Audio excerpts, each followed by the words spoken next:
When jailer meats Amitabh Bachchan cinema കാണാനായിട്ട് കയറുന്ന സമയത്ത് അന്ത ടൈറ്റിൽ കാർഡ് അതുമേ പോതും. കാരണം ജയിലർ സിനിമ കാണുന്ന സമയത്ത് കിട്ടിയിരിക്കുന്ന ഒരു ഇമ്പാക്ട് ആ ഒരു പോലീസ് വേഷത്തിലോട്ട് അദ്ദേഹം വീണ്ടും വരുന്ന സമയത്ത് അതേ ഇമ്പാക്റ്റിനെ വീണ്ടും കിട്ടുമെന്നുള്ളൊരു കാര്യം മാത്രമാണ് എനിക്ക് അറിയേണ്ട ആവശ്യമുള്ളൂ. ആ ലെവലാണെന്നുണ്ടെങ്കിൽ പടം അടുത്ത 600 കോടി എന്നുള്ളൊരു കാര്യം ഉറപ്പിക്കാൻ പറ്റും.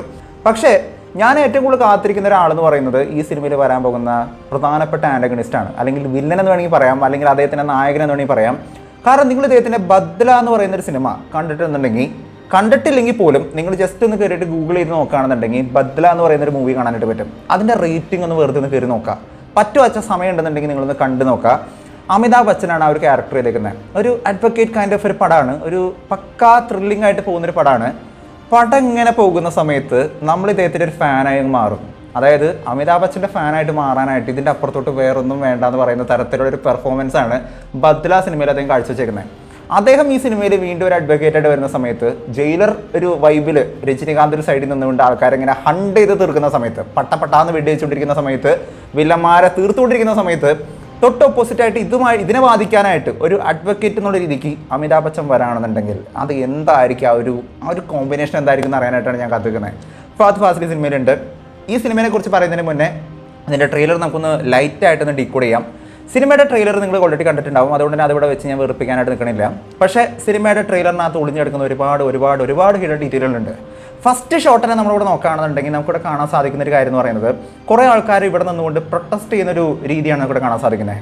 ഇവരെന്തിനു വേണ്ടിയിട്ടാണ് പ്രൊട്ടസ്റ്റ് ചെയ്യുന്നത്? ഇവിടെ ഇവരുടെ കൈകളിൽ ഒരുപാട് പ്ലക്കാർഡുകൾ മറ്റൊക്കെ ഇരിക്കുന്നതായിട്ട് കാണാൻ വരുന്നുണ്ട്. ഹ്യൂമൻസ് ബിക്കമിങ് ഡെവിൽ എന്നൊക്കെ പറഞ്ഞിട്ട് എഴുതിയിട്ടുണ്ട്. പക്ഷേ ഞാൻ ഏറ്റവും കൂടുതൽ ശ്രദ്ധിച്ച ഒരു പ്ലക്കാർഡ് എന്ന് നോക്കുകയാണെന്നുണ്ടെങ്കിൽ ജസ്റ്റിസിനെ സിംബലൈസ് ചെയ്യുന്ന തരത്തിൽ, നീതിയെ സിംബലൈസ് ചെയ്യുന്ന തരത്തിൽ no more tears, no more grief, only justice will bring relief എന്നൊരു ടൈറ്റിലോട് കൂടിയിട്ട് ഇവരുടെ ഒരു പ്ലക്കാർഡ് കാണാൻ പറ്റിയായിരുന്നു. തൊട്ടപ്പുറത്തായിട്ട് മറ്റൊരു പ്ലക്കാർഡ് കൂടി കാണാൻ സാധിച്ചായിരുന്നു. ആ ഒരു പ്ലക്കാർഡ് കാണുന്ന സമയത്ത് ഒരു കാര്യം കൺഫേം ആണ്.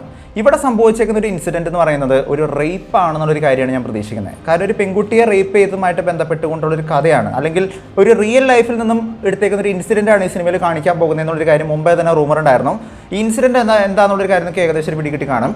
അത് ഒരു റേപ്പ് ആണെന്നുള്ളൊരു കാര്യം തന്നെ ഞാൻ പ്രതീക്ഷിക്കുന്നത്. സോ ഇതുമായിട്ട് ബന്ധപ്പെട്ടുകൊണ്ട് ഇവിടെ കുറേയധികം ആൾക്കാരോട് പ്രൊട്ടസ്റ്റ് ചെയ്യുന്ന സമയത്ത് ഒരു സ്റ്റേറ്റ് വൈഡ് പ്രൊട്ടസ്റ്റാണ്, അതായത് തമിഴ്നാട് മൊത്തം നിന്ന് കത്തുന്ന തരത്തിലുള്ള രീതിക്കുള്ള ഒരു പ്രൊട്ടസ്റ്റാണ് ഇവിടെ സംഭവിക്കുന്നത്.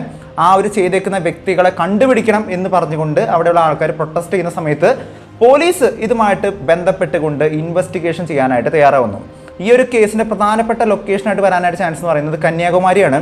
കാരണം ഇവിടെ തൊട്ടടുത്തുള്ള അടുത്ത ഷോട്ട് നമ്മൾ നോക്കുകയാണെന്നുണ്ടെങ്കിൽ ഇവിടെ നമുക്കൊരു police station, district police office കാണാനായിട്ട് വരുന്നുണ്ട്. അതായത് SP റാങ്കിലൊക്കെ നിൽക്കുന്ന ആൾക്കാരുടെ ഒരു പോലീസ് ഓഫീസ് അല്ലെങ്കിൽ അവരുടെ സ്റ്റേഷനാണ് ഇവിടെ കാണാൻ സാധിക്കുന്നത്. കന്യാകുമാരി നടക്കുന്ന ഒരു സംഭവം അതുമായിട്ട് ബന്ധപ്പെട്ടുകൊണ്ട്, റേപ്പ് കേസുമായിട്ട് ബന്ധപ്പെട്ടുകൊണ്ട് പോലീസ് ഇൻവെസ്റ്റിഗേഷൻ ചെയ്യാനായിട്ട് തയ്യാറാവുന്നു. ഇൻവെസ്റ്റിഗേഷൻ ചെയ്യുന്ന സമയത്ത് ഒരു പക്ഷേ ഇതിനകത്തുള്ള ഒരു പ്രധാനപ്പെട്ട വില്ലൻ അതിപ്രബലനായിട്ടുള്ള, അതിശക്തനായിട്ടുള്ള, വളരെ പണക്കാരനും പവർഫുള്ളുമായിട്ടുള്ള ഒരു വ്യക്തിയാണെന്നുള്ളൊരു കാര്യം അവർക്ക് മനസ്സിലാക്കാൻ സാധിക്കുന്നുണ്ടാവാം. അല്ലെങ്കിൽ പോലീസിന് വേണ്ടത്ര രീതിക്ക് ഈ ഒരു കേസിനെ ഇൻവെസ്റ്റിഗേറ്റ് ചെയ്യാനായിട്ട് പറ്റുന്നുണ്ടാവില്ലായിരിക്കാം. അങ്ങനെ ഒരു പോസിബിലിറ്റി ഉണ്ട്. അങ്ങനെയുള്ള സമയത്ത് പോലീസ് തന്നെ ഒരു കാര്യം തീരുമാനിക്കണം, ഇങ്ങനെയുള്ള ആൾക്കാരെ കണ്ടുപിടിക്കാനും ഇവന്മാരെ തീർത്ത് കളയാനുമായിട്ട്, അതായത് എൻകൗണ്ടർ ചെയ്യാനായിട്ട് ഒരു എൻകൗണ്ടർ സ്പെഷ്യലിസ്റ്റിനെ ആവശ്യമാണ് എന്നുള്ളൊരു കാര്യം പോലീസ് തിരിച്ചറിയുകയും അതുമായിട്ട് ബന്ധപ്പെട്ടുകൊണ്ട് പോലീസിലെ തന്നെ ഏറ്റവും വലിയൊരു വില്ലനെ അവർ കണ്ടുപിടിക്കാനായിട്ട് ശ്രമിക്കുന്നു. അങ്ങനെ നിൽക്കുന്ന സമയത്താണ് നമ്മുടെ കഥാനായകൻ്റെ എൻട്രി. രജനികാന്ത്, സൂപ്പർ സ്റ്റാർ രജനികാന്തിൻ്റെ എൻട്രി അവിടെയാണ് സംഭവിക്കാനായിട്ട് പോകുന്നത് മക്കളെ എന്നാണ് ഞാൻ പ്രതീക്ഷിക്കുന്നത്. കാരണം അദ്ദേഹത്തിൻ്റെ ഒരു പേര് പറയുന്ന പോലെ തന്നെ, വേട്ടയൻ, ദ ഹണ്ടർ എന്ന് പറയുന്ന പോലെ തന്നെ ഒരു വേട്ടക്കാരനാണ് അദ്ദേഹം എന്നുള്ളൊരു കാര്യം നമുക്ക് മനസ്സിലാക്കേണ്ടി വരുന്നുണ്ട്. സോ ഈ ഒരു തെറ്റ് ചെയ്തേക്കുന്ന ആൾക്കാരെ എല്ലാം കണ്ടുപിടിച്ചുകൊണ്ട്, അവരെത്ര പവർഫുൾ ആയിട്ടുള്ള വ്യക്തിയാണെന്നുണ്ടെങ്കിൽ അവരെല്ലാം കണ്ടുപിടിച്ചുകൊണ്ട് അവരെ എല്ലാം അങ്ങ് തീർത്ത് കളയുന്ന ഒരാളെന്നുള്ള രീതിക്കുള്ള ഒരു സംഭവമാണ് ഈ സിനിമയിലുള്ള രജനികാന്തിൻ്റെ ഒരു കാസ്റ്റ് വരാനായിട്ടുള്ള സാധ്യത എന്നാണ് ഞാൻ പ്രതീക്ഷിക്കുന്നത്. So the question is who is A villain? അത് ഞാൻ പറയില്ല, അത് നിങ്ങൾ തിയേറ്ററിൽ തന്നെ പോയി കാണാം. കാരണം എല്ലാം നമ്മൾ പറഞ്ഞു കഴിഞ്ഞാൽ പിന്നെ തിയേറ്ററിൽ പോകേണ്ട ആവശ്യമില്ലല്ലോ. അത് നിങ്ങൾ തന്നെ പോയി കാണാം.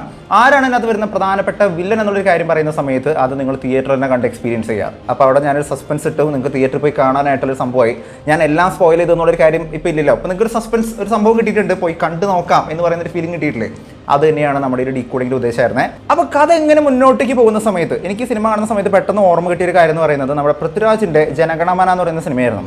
അതായത് പോലീസ് എൻകൗണ്ടർ ചെയ്തുകൊണ്ട് ഒരാളെങ്ങ് തീർത്ത് കളയുന്ന സമയത്ത് അവിടെ പ്രോസിക്യൂഷനായിട്ട് അവിടെ വാദിക്കാനായിട്ട് വരുന്ന ഒരു വക്കീലിൻ്റെ വേഷമായിട്ടാണ് ശരിക്കും പൃഥ്വിരാജിൻ്റെ ഒരു ക്യാരക്ടർ ആ സിനിമയിൽ വന്നിരുന്നല്ലേ. അതുപോലെ ഈ സിനിമയിൽ പ്രതികളെ രക്ഷിക്കാനായിട്ടൊന്നല്ല പറയുന്നത്, പക്ഷേ പ്രതികൾക്ക് വേണ്ട ശിക്ഷ കോടതിയാണ് കൊടുക്കേണ്ടത്, അല്ലാതെ പോലീസുകാർക്ക് ആരും കൊല്ലാനായിട്ടുള്ള റൈറ്റ് ഇല്ല. നമുക്കറിയാം പോലീസുകാർക്ക് ആരെയും വെടിവെച്ച് കൊല്ലാനായിട്ടുള്ള റൈറ്റ് ഒന്നുമില്ല.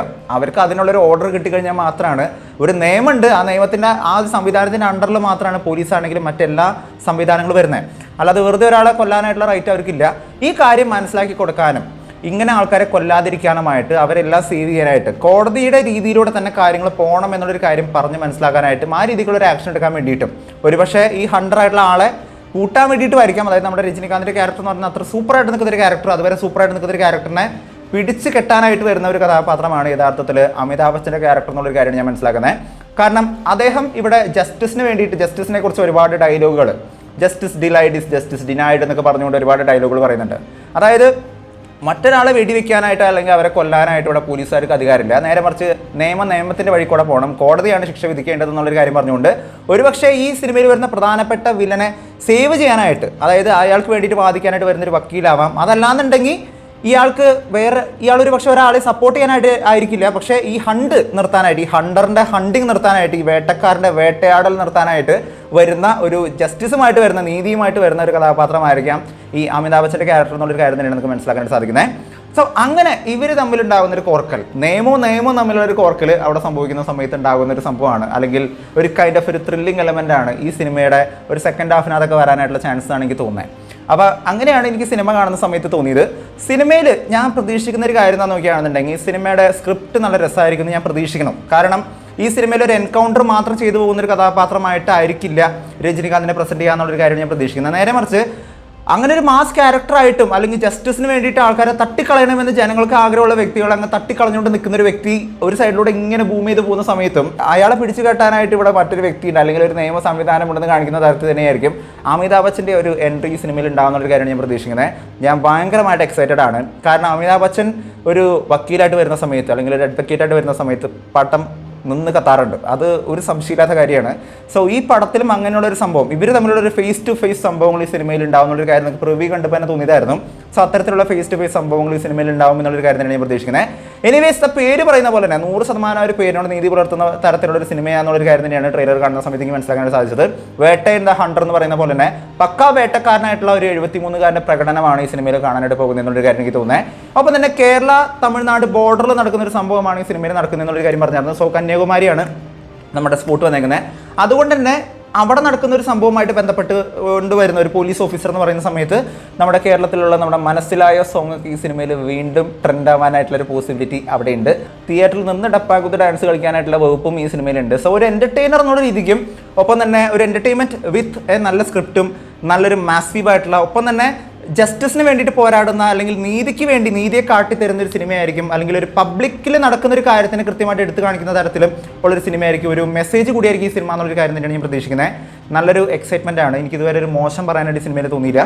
നല്ലൊരു പ്രതീക്ഷയാണ് ഇതൊരു സിനിമ തന്നേക്കുന്നത്. സോ ബാക്കിയുള്ള സിനിമ കണ്ടിട്ട് മാത്രം പറയാം. സോ വില്ലൻ ആരാന്നുള്ളൊരു കാര്യം ഒപ്പം തന്നെ ഈ കഥയുടെ ഒരു പോക്ക് എങ്ങനെയായിരിക്കും എന്നുള്ളൊരു കാര്യം ബാക്കി നിങ്ങൾ തന്നെ ഗസ് ചെയ്തില്ലെങ്കിൽ നേരെ പോയി സിനിമ കാണുക, കണ്ടു നോക്കുക, സിനിമയെക്കുറിച്ചുള്ളൊരു ഐഡിയ നിങ്ങൾക്ക് കിട്ടും. സോ ഇത്രയൊക്കെയാണ് നമുക്കിപ്പോൾ പറയാനായിട്ട് പറ്റും. കൂടുതൽ പറഞ്ഞു കഴിഞ്ഞാൽ പിന്നെ നിങ്ങൾ സിനിമ തിയേറ്ററിൽ പോയിട്ട് കാണുന്നതിൽ അർത്ഥം ഉണ്ടാവില്ല. സോ നിങ്ങൾക്കിപ്പോൾ ഒരു സസ്പെൻസ് കിട്ടി കാണും, എന്തുകൊണ്ട് ഈ സിനിമ പോയി കാണണം എന്ന് ചോദിക്കുകയാണെന്നുണ്ടെങ്കിൽ അതിനോട് ഉത്തരം കിട്ടി കാണും. സോ സിനിമ പോയി കണ്ടുനോക്കുക. എന്താണ് നിങ്ങളുടെ അഭിപ്രായം എന്നുള്ളൊരു കാര്യം, ട്രെയിലർ കണ്ടു കഴിഞ്ഞപ്പോൾ നിങ്ങൾക്ക് എന്താണ് തോന്നിയൊരു ഇംപ്രഷൻ എന്നുള്ളൊരു കാര്യം നിങ്ങൾ താഴെ നിന്ന് കമൻറ്റ് ചെയ്യുക. വീഡിയോ ഇഷ്ടപ്പെട്ടെങ്കിൽ വീഡിയോ ലൈക്ക് ചെയ്യുക, വീഡിയോ മാക്സിമം പേരോട് ഷെയർ ചെയ്യുക, ചാനൽ ഇഷ്ടപ്പെടുന്നുണ്ടെങ്കിൽ സബ്സ്ക്രൈബ് ചെയ്യുന്ന കാര്യം പരിഗണിച്ചേക്കുക.